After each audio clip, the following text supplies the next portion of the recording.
માણેક કઠારીનો મેળો। હવે માણેક કઠારીનો મેળો કઈ જગ્યાએ આયોજિત કરવામાં આવે છે?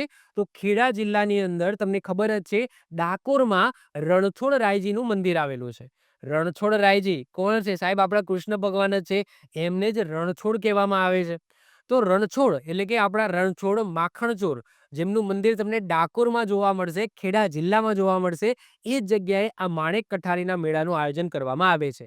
સાહેબ ક્યારે કરવામાં આવે છે? તો આસો સુદ દર પૂનમે અને શરદ પૂનમના દિવસે, આજે શરદ પૂનમનું જે છે ને, એને જ કહેવામાં આવે છે માણેક કઠારી પૂનમ। અને આ માણેક કઠારી પૂનમ કહેવાય છે એટલા જ માટે જે મેળો ભરાય છે એને માણેક કઠારી પૂનમનો મેળો કહેવામાં આવે છે। મેળાના દિવસે આખું ડાકોર ગામ, એના જે લોકો છે એ દર્શનાર્થી એટલે કે ભગવાનના દર્શન કરવા માટે ઉભરાય છે અને ગલી ગલીએ એક જ નારા લાગે છે કે જય રણછોડ માખણચોર। આગળ વાત કરીએ, ડાકોર વૈષ્ણવોના મોટા તીર્થોમાંનું એક છે વૈષ્ણવ સંપ્રદાયનું।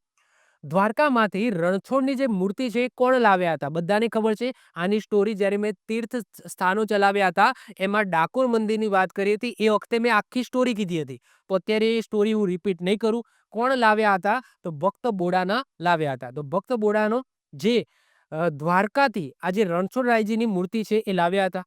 ત્યારથી ડાકોરમાં કૃષ્ણ ભગવાનનું જે સ્વરૂપ છે એ રણછોડરાયજી તરીકે પૂજાય છે। દંતકથા મુજબ આ દિવસે રણછોડરાયજી સાક્ષાત હોય છે અને આમને રત્નજડિત એટલે કે ભગવાન રણછોડરાયજીને રત્નજડિત મુગટ પણ આ દિવસે ચડાવવામાં આવે છે। ડાકોરનું રણછોડરાયજીનું હાલનું જે મંદિર તમે એ જોઈ શકો છો, એ ઈસવીસન 1772માં 1,00,000 રૂપિયાના ખર્ચે, 1772 ની અંદર 1,00,000 ની કિંમત શું હશે વિચારી શકો છો। ગોપાલ જગન્નાથ ત્રાંબેકર દ્વારા બનાવવામાં આવ્યું હતું। તેમાં 12 રાશિ પ્રમાણે દરેક બાજુ 12 પગથિયા છે। 8 ગુંબજ તમને જોઈ શકો છો, આ ગુંબજ, આને ગુંબજ કહેવામાં આવે। તો 8 ગુંબજ છે, 24 મિનારા છે, આ મિનારા છે, ઓકે, આને મિનારા કહેવામાં આવે। તો 24 મિનારા છે અને સોના, જેને સોનાના વરખથી, એ તમે ઉપર જોઈ શકો છો, તો સોનાના વરખથી મઢેલા છે। આ ઉપરાંત ડાકોરમાં ફાગણ માસની પૂનમના રોજ પણ મેળો ભરાય છે। આગળ વાત કરીએ, મેળામાં સૌથી વધુ આકર્ષણનું કેન્દ્ર તો જિલ્લા વહીવટી તંત્ર દ્વારા ડાકોર ઉત્સવ ગોલોત્સવ એનું આયોજન કરવામાં આવે છે। સાહેબ હવે આ ગોલોત્સવ શું છે?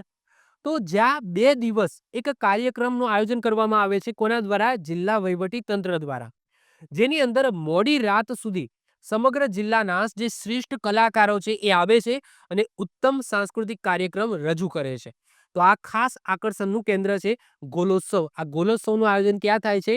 તો માણેક કઠારીનો જે મેળો ભરાય છે એ દિવસે રાત્રે આનું આયોજન કરવામાં આવે છે, જ્યાં એ ગામના જે શ્રેષ્ઠ કલાકારો છે આવે છે અને પોતાની જે સંસ્કૃતિ છે એ રજૂ કરે છે। તો આ થઈ ગયો તમારો માણેક કઠારીનો મેળો, જેનું આયોજન ક્યાં થાય છે? ખેડાની અંદર, જ્યાં રણછોડરાયજીનું મંદિર આવેલું છે ત્યાં આનું આયોજન થાય છે। આવી જ રીતના ઓછા સમયની અંદર મહત્વપૂર્ણ નોલેજ મેળવવા માટે અને મને સપોર્ટ કરવા માટે આજે જ આપણી યુટ્યુબ ચેનલ ટીચિંગ કિશન ક્લિપને સબસ્ક્રાઇબ કરો।